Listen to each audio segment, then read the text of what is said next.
Magandang gabi, Luzon, Visayas at Mindanao. Narito na ang nagkakaisa at pinakamalawak na pagbabalita. Sa pangunguna ng Presidential Communications Office na kinabibilangan ng Philippine Information Agency, Philippine News Agency, Presidential Broadcast Service, Radyo Pilipinas, IBC at PTV. Mula sa PTV, ako po si Sheila Salaysay. Ihahatid namin ng mga komprehensibo at mahalagang balita mula sa iba't ibang bahagi ng bansa. Mula sa PTV, ako po si Josh Garcia. Ito ang Balitang Pambansa. Ngayong gabi sa Balitang Pambansa. Ang una kong sinabi dyan noon ay anong ebidensya? Paano mapapatunayan? At tulad sinabi ko, hindi tayo pwedeng maniwala sa mga pang-iintriga lamang na walang ebidensya. At ito naman, siguro naman ay natatandaan ninyo, nung panahon ni dating Pangulong Duterte, inamin niya, piskal pa lang siya, expert na siya sa pag-intriga at pagplanta ng ebidensya. Malacanang, binweltahan si dating Pangulong Rodrigo Duterte kaugnay sa bago nitong mga pahayag. Mga kandidato ng administrasyon, patuloy ang panunuyo ng mga botante sa probinsya. Pangulong Ferdinand R. Marcos Jr. nanawagan sa mga Pilipino na ipagdasal si Pope Francis. Philippine National Police patuloy ang paghuli sa natitirang mga pogo operation sa bansa. Murang bigas ibinebenta sa San Juan City. At mga PWD nabigyan ng pagkakataon na makiisa sa kadiwa ng Pangulo sa Ligao City.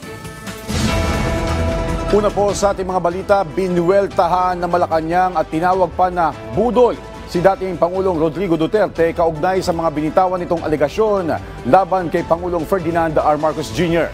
Ang detalye sa Balitang Pambansa ni Clazel Pardilla ng PTV Manila. Saan pa ba ang ating i-expect sa dating Pangulong Duterte? Gumawa ng intriga, magplanta ng ebidensya. Buwelta yan ang Malacanang sa mga patutsada ni dating Pangulong Rodrigo Duterte laban kay Pangulong Ferdinand R. Marcos Jr. Ngayong araw, isa-isang sinagot ng palasyo ang mga aligasyon ni Duterte kay Pangulong Marcos sa ginawang campaign rally sa Mandaue City nitong Sabado. Kabilang dyan ang akusasyon ng dating presidente na hindi umano bababa sa pwesto si Pangulong Marcos sa oras na makumpleto ang kanyang termino at magdideklara ng martial law. Anong ebidensya? Paano mapapatunayan? Hindi tayo pwedeng maniwala sa mga pang-iintriga lamang na walang ebidensya. Makikita natin ang paninira nila sa pamahalaan at sa Pangulo. So alam na natin kung saan ang punta nila. Gusto nila ulit makuha ang power, ang authority. Una nang iginiit ni Executive Secretary Lucas Bersamin na imbento lang ni Duterte ang issue. Panibagong budol daw yan sa taong factory ng fake news. Nanindigan ng administrasyon na poprotektahan ng konstitusyon, susundin ang saligang batas at rerespetuhin ang karapatan ng taong bayan. Sa isang pahayag, ipinagtanggol din ni Senate President Francis Escudero si Pangulong Marcos. Ang mga pahayag ni Duterte, taliwas daw sa ugali at prinsipyo ni Pangulong Marcos. Sinagot din ng Malacanang sa tanong ang bintang ni Duterte ng pagnanakaw at pagbibenta umano ng pamilya Marcos ng mga reserbang ginto kaya humina ang piso kontra dolyar. Joke daw ba ito o pangakong napako gaya ng sinabi ni Duterte na sasakay sa jet ski patungo ng Spratly Islands para itanim ang watawat ng Pilipinas at ipaglaban ang karapatan ng bansa sa West Philippine Sea. But anyway, we will take this seriously para naman hindi magkaroon ng fake news. Ayon sa BSP, ang pagbebenta ng gold is just a regular activity. How? Why? To pump up the economy. Even at the time of former President Duterte, trabaho na ito ng BSP. Hindi niya ba alam iyon? Solely managed by the BSP. So paano magkakaroon dito ng hand or pakikialam ang Pangulo? Hindi rin pinalagpas ng Malacanang ang atake ni Duterte kaugnay sa paglaganap umano ng droga. Kung Davao City pinag-uusapan natin, sino ba ang mayor ng Davao City? Hindi ba yung anak niya? si Mayor Baste Duterte.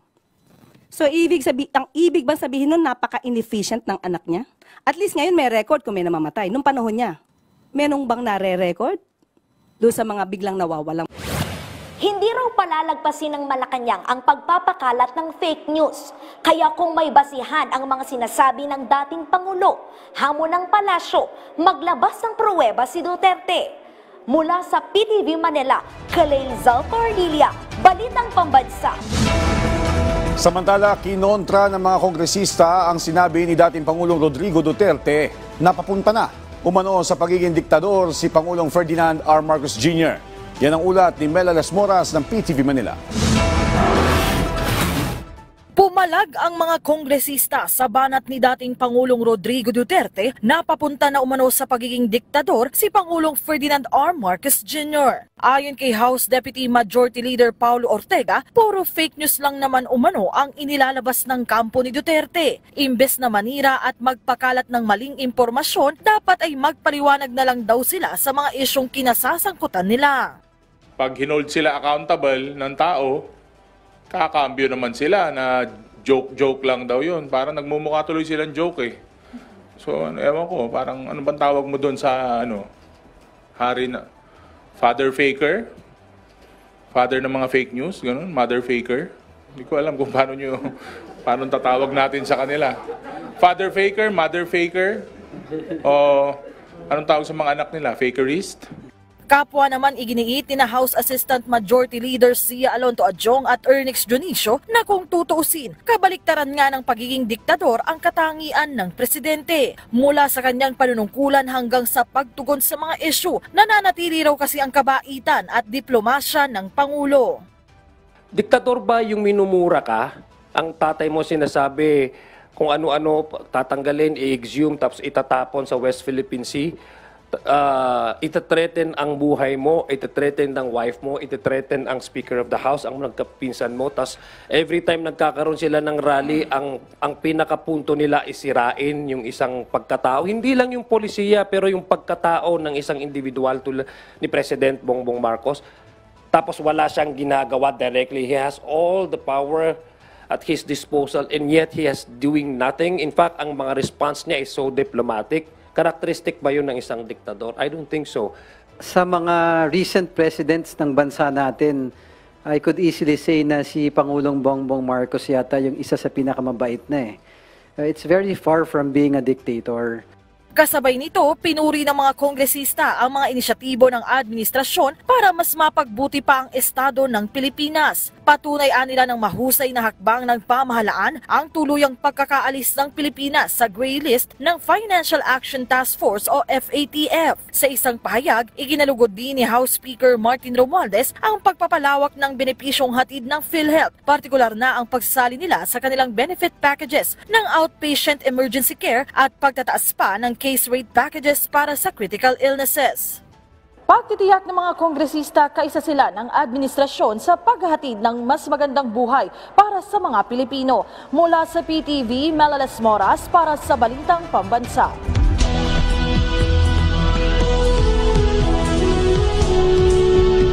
Nag-ikot sa Bataan ang mga pambato ng Partido Federal ng Pilipinas sa pagkasenador. Una rito sina Senate Majority Leader Francis Tolentino, dating Senador Manny Pacquiao at dating DILG Secretary Benhur Abalos. Nagpaabot naman ng suporta sa kanila ang mga lokal na opisyal ng lalawigan. Samantala, nag-ikot din si dating Senador Manny Pacquiao sa Palengke kung saan mainit siyang tinanggap.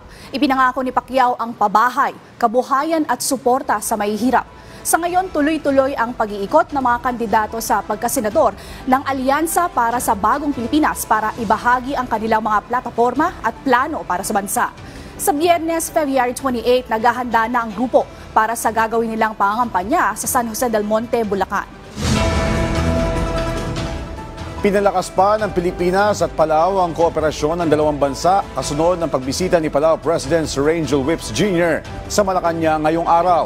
3 kasunduan ang nilagdaan ng Pilipinas at Palau kasabay ng official visit sa bansa ni Whips. Kabilang dito ang kooperasyon sa pangingisda na nagpapaigting sa pangangalaga sa yamang dagat at pagpigil sa illegal, unreported at unregulated fishing. Pinagtibay din ang diplomatic note para sa study visit ng APALIT sa mga training institutions, paramihan at research facilities ng Pilipinas. Napirmahan din ang Memorandum of Understanding on Policy Consultations na nagtatakda ng mekanismo sa pagpapalitan ng pananaw tungkol sa bilateral at regional cooperation. Sumentro din ang bilateral meeting ng dalawang leader sa pagtutulungan ng Pilipinas at Palau sa harap ng kasalukuyang mga geopolitical na hamon, lalo na ang banta ng climate change. Inilatag ng bagong pinuno ng Presidential Communications Office na si Secretary Jay Ruiz ang mga prioridad niya sa ilalim ng kanyang pamamahala. Ngayong araw, formal nang nanumpa si Ruiz kay Pangulong Ferdinand R. Marcos Jr. bilang ika-4 na kalihim ng PCO. Ayon kay Ruiz, ipagpapatuloy niya ang pagbabahagi ng mga impormasyon na dapat malaman na makatutulong sa mga Pilipino. Lalabanan din ni Secretary Ruiz ang pagkalat ng maling impormasyon o fake news. Ang daming kasinungalingan na mga sinasabi sa atin na wala naman facts, hindi naman base sa facts. Dapat yung atin truthful facts. Yun lang sa totoo tayo, hindi tayo sa kasinungalingan. Bawal ang sinungaling. Sinimulan ng ibenta ng ilang lokal na pamahalaan ang abot-kayang bigas ng National Food Authority. Samantala, tiniyak naman ng Department of Agriculture na sapat ang supply ng NFA rice para sa mga mamimili. Ang detalye sa Balitang Pambansa ni Isaiah Mirafuentes ng PTV Manila. Maagang-maaga ay pumila agad si Tate Anselmo sa driveway ng San Juan City Hall. Ito ay para makabili siya ng mas pinababang presyo pero magandang kalidad ng bigas mula sa National Food Authority. Mura kasi. Mura kaysa sa ibang bigas, mahal eh.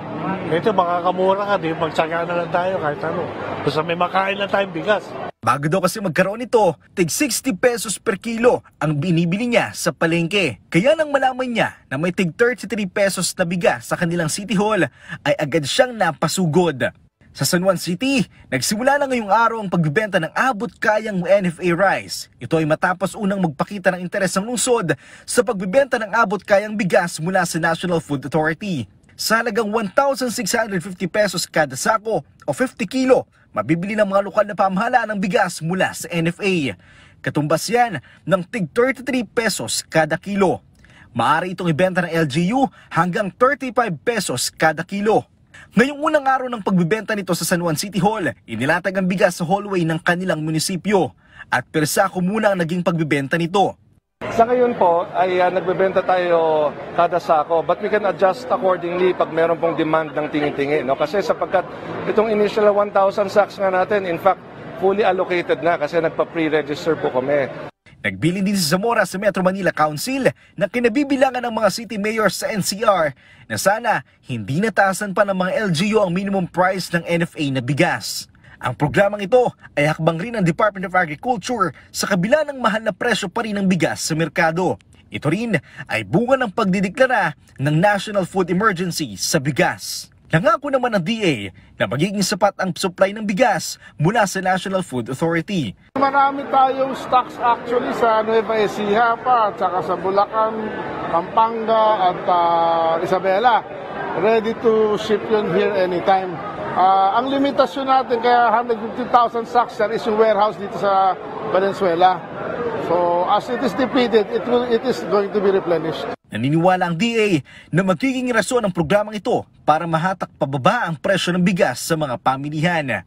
Samantala, dahil sa mga bukbok na nakita sa bigas sa isang kadiwa store sa Quezon City, mas nagigpit na ang kagwaran sa pagbabantay sa bigas. Maliban sa Metro Manila, asahan rin na magsisimula na rin ang pagbibenta ng mas murang bigas sa mga probinsya. Nakalinya na raw dito ang Camarines Sur, Camarines Norte at Isabela. Mula sa PTV, Isaiah Mirafuentes, Balitang Pambansa. Kabilang si Pangulong Ferdinand R. Marcos Jr. sa mga nagdarasal para sa agarang paggaling ni Pope Francis na mahigit 1 linggo nang nasa ospital. Ayon sa Pangulo, kaisa niya ang milyong-milyong Kristiyano na nagdarasal para sa Santo Papa. Dagdag pa ng Pangulo, nalungkot siya nang marinig ang balita kaugnay sa kalusugan ni Pope Francis. Hiling din ng Pangulo na patuloy na gabayan ng Diyos at palakasin si Pope Francis upang magpatuloy sa kanyang misyon ng pananampalataya at pagmamahal sa sangkatauhan. Nagsampa ng reklamong Qualified Human Trafficking ang Presidential Anti-Organized Crime Commission o PAOK laban sa 20 dayuhang sangkot umano sa malapogo na operasyon sa Parañaque City. Ayon kay PAOK Undersecretary Gilbert Cruz, kasama na dito ang mga nahuli nilang namamahala sa malapogo na scam hub sa Parañaque Integrated Terminal Exchange o PITX na ni-raid nila noong nakaraang linggo. Paliwanag naman ni Cruz, qualified human trafficking ang isinampan nilang reklamo dahil lumalabas na walang kaukulang papeles ang operasyon at pati na rin ang mga dayuhan nagtatrabaho sa hub. Bukod pa rito, ang operasyon ay umiikot sa love scam o panloloko sa mga tao online para mag-invest sa cryptocurrency. Na-inquesta po natin yung mga foreign nationals na nagpapatakbo ng Pogo Hub dito sa PITX. And 20 foreign nationals yung kinasuhan natin doon. Qualified trafficking, kasi nga makikita mo naman na talagang sila yung nag-facilitate ng mga nagtatrabaho dito sa Pogo Hub na ito para mag-work ng matagal. Nagkasundo ang Pilipinas at Japan na palalimin pa ang kooperasyon sa tatlong larangan sa depensa at seguridad. Sa pulong ni Defense Secretary Gilbert Chodoro at Japan Defense Minister Gen Nakatani, napagkasunduan ng pagpapainting sa mga kolaborasyon sa operational cooperation advancements sa bilateral at multilateral training at pagkakaroon ng strategic dialogue sa pagitan ng high-level operational action officers. Napagkasunduan rin ang pagsisimula ng diskusyon para sa palitan ng impormasyon at ikatlo ay ang pagpapalalim pa ng kooperasyon sa mga kagamitan at teknolohiyang pangdepensa. Samantala, isinulong naman ni Secretary Chodoro ang pagpapalakas ng pagtutulungan ng dalawang bansa para sa rules-based international order at bukas at malayang Indo-Pacific sa harap ng umano'y pagtatangka ng China at iba pang bansa na baguhin ang konsepto ng international order. Umaasa rin ng Philippine Defense Chief na mararatipikahan na ng Japan ang Reciprocal Access Agreement na magbibigay daan sa mas maigting na kolaborasyon ng Armed Forces of the Philippines at Self-Defense Forces of Japan. Inilatag ng National Dairy Authority Administration ang mga ginagawa nilang hakbang para tugunan ang kakulangan ng supply ng dairy products sa bansa. Kabilang dyan ang pagpapatayo ng stock farms at pagtuturo sa mga dairy farmers kung paano magpatakbo ng dairy farm. Itinuro ding epektibong solusyon ang pag-aangkat nito sa mga bansang maaasahan na kayang mapunan ang kinakailangan supply sa Pilipinas. Patuloy ang kanilang mga hakbang para mapataas ang produksyon ng gatas sa bansa. Mula sa 1%, ngayon ay nasa 1.65% na. Habang mayroon namang higit 100,000 dairy animals kabilang kalabaw, baka at kambing. Ang dairy industry ngayon is sa kasalukuyan, medyo mababa talaga ang ating milk sufficiency. Pero sa ngayon po, itataas na po natin paunti-unti ang ating milk production. Now from matagal na panahon na 1%, ngayon nasa mga 1.65% na tayo at hopefully itong taon na to, mayangat pa po natin to sa 2.5%. Laking tuwa ng grupo ng mga PWD na nabigyan sila ng pagkakataon na makiisa sa kadiwa ng Pangulo sa Ligao City. Ang detalye sa Balitang Pambansa ni Emmanuel Bongcodi ng Radyo Pilipinas Albay. Matagumpay na inilunsad sa Ligao City ang kadiwa ng Pangulo, isang programa na naglalayong bigyang suporta ang mga lokal na magsasaka at producer sa pamamagitan ng direktang pagbebenta ng kanilang mga produkto sa mas abot kayang halaga. Sa pangunguna ng Ligao City LGU at Department of Agriculture, 23 magsasaka at producer mula sa iba't ibang barangay sa lungsod ang lumahok sa grand launching sa City Pavilion. Bukod sa mga magsasaka, naging bahagi rin ng kadiwa ng Pangulo ang ilang kooperatiba, organisasyon at maliliit na negosyante. Suportahan po natin ang ating mga lokal na magsasaka at ang ating mga lokal na mga negosyante, lalo na yung mga small enterprises. Lubos naman ang pasasalamat ng Samahang Nagkakabuklod Ligao Incorporated or SNLI PWD Federation dahil sa unang pagkakataon ay nakasali sila sa programa. Malaking oportunidad ito para sa kanilang grupo upang maipakilala ang kanilang mga produkto na karaniwang ibinibenta lamang tuwing agri-fair. Produkto po ng PWD, peanut butter, tapos may communal garden. Doon namin kinukuha yung mga produktong kinitinda namin dito. Lalong-lalo na pag ginaganap ang agri-fair. Patuloy namang hinihikayat ng City Government of Ligao ang iba pang interesadong magsasaka at negosyante na sumali sa susunod na kadiwa ng Pangulo upang mas mapalakas ang lokal na agrikultura at kabuhayan. Mula sa Radyo Pilipinas Albay, Emmanuel Bongkudin para sa Balitang Pambansa. Sumailalim sa Livelihood Skills Program ang mga internally displaced persons sa La Carlota City, Negros Occidental. Layo nito mabigyan sila ng pagkakakitaan para muling makabangon. Ang detalye sa Balitang Pambansa ni Marian Grace Ereñeta ng Radyo Pilipinas, Iloilo. Mga damit na hindi na ginagamit. Yan ang dala-dala ngayon ng lokal na pamalaan ng La Carlota City sa mga evacuation centers sa Negros Occidental. Pero hindi para isuot kundi dagdag pagkakakitaan ng mga evacuee ng Bulkang Kanlaon. Isa nga sa pinagkakaabalahan nila ay ang paggawa ng basahan o pot holder mula sa donasyon sa LGU. Bahagi yan ng Livelihood Skills Program sa mga internally displaced person ng Local Public Employment Service Office at ng Technical Education and Skills Development Authority. Tayong na-introduce na pot holder and rug making. Kaya nakapagtinda na sila yata ng mga marami ng pot holder saka rugs. Tinuruan din ang mga bakwit sa paggawa ng molo, tosino at chorizo. Gaya ni Rona na gagamitin daw sa kanilang pag-uwi ang mga natutunan sa naturang programa. Kaya naman ang mga IDP walang patid ang pasasalamat sa pamahalaan para magkaroon ng pagkakakitaan. Maraming salamat sa lahat na tumutulong, lalo na sa President, sa DSWD at sa mga private sector na tumutulong sa amin dito. Maraming salamat po and God bless. Bukod sa livelihood skills training, nagbigay rin ng LGU ng pansamantalang trabaho sa ilang IDP. Ang kita naman mula sa mga naibenta nilang produkto ay hahati-hatiin sa mga IDP. Mula sa PBS Radyo Pilipinas Iloilo, Marian Grace Ereñeta para sa Balitang Pambansa.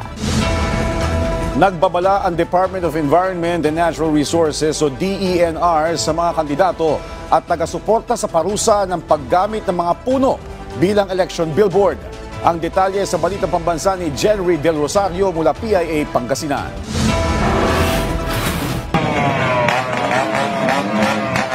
Sa gitna ng mainit na kampanya para sa nalalapit na Halalan 2025, muling nagbabala ang Department of Environment and Natural Resources sa mga kandidato at kanilang mga taga-suporta hingil sa paggamit ng mga puno bilang election billboard alinsunod sa umiiral na batas. Ayon kay Forester Raymond Rivera, Provincial Environment and Natural Resources Officer ng DENR Pangasinan, ang pagpako ng mga poster sa puno ay maaring makasira sa kanilang balat, magdulot ng impeksyon mula sa mga peste at humantong sa kanilang pagkamatay. Batay sa Presidential Decree No. 953, may kaukulang parusa sa sinumang mapapatunayang sumisira o nagdudulot ng pinsala sa mga puno. Ang penalty po kasi natin dyan ay pag napatunayan kayo po ang naglagay ng material po na yan, ang penalty po ay pagbabayad ng hindi bababa sa 500 piso pero hindi po tataas sa 5,000 piso.